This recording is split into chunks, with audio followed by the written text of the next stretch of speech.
As a manager, there are some difficult conversations that we all dread having. We might have to discuss something sensitive, like an employee's performance, or broach something personal, like their behaviour, or we might have to break bad news about job losses or pay cuts. We'll hear from the experts and use dramatised scenarios to help you achieve a confident, informed approach to overcoming the issues in handling difficult conversations. We often find these conversations difficult because of the fear factor.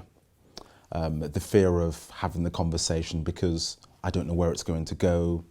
Might it lead to litigation?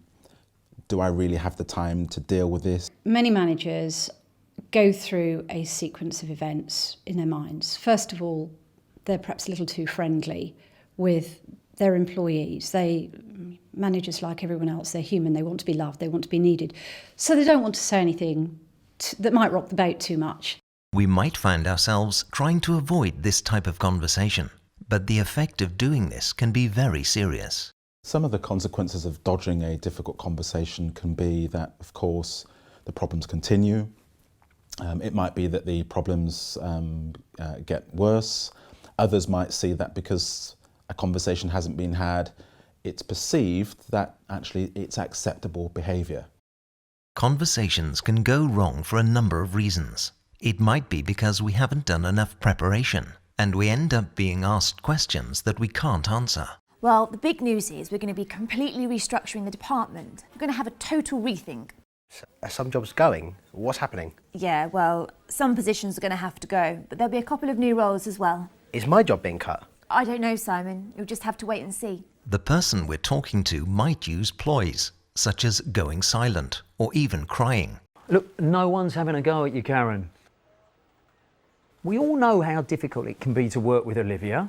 And we react by losing our confidence or backtracking. Oh, come on, Karen, don't go all quiet on me. You know I hate that. So how can we prepare for this kind of conversation?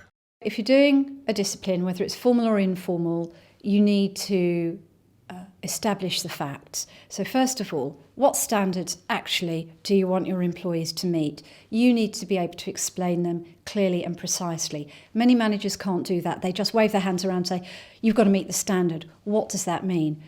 The acid test is explain it to a tribunal. A tribunal doesn't know what your business is, doesn't know what the standards are. So you need to be able to put that across. Before your conversation, it's important to decide the best place and time to have the conversation. Choose somewhere private and allow enough time. Think what you want to achieve by having the conversation. Do your research and gather as much evidence as you can.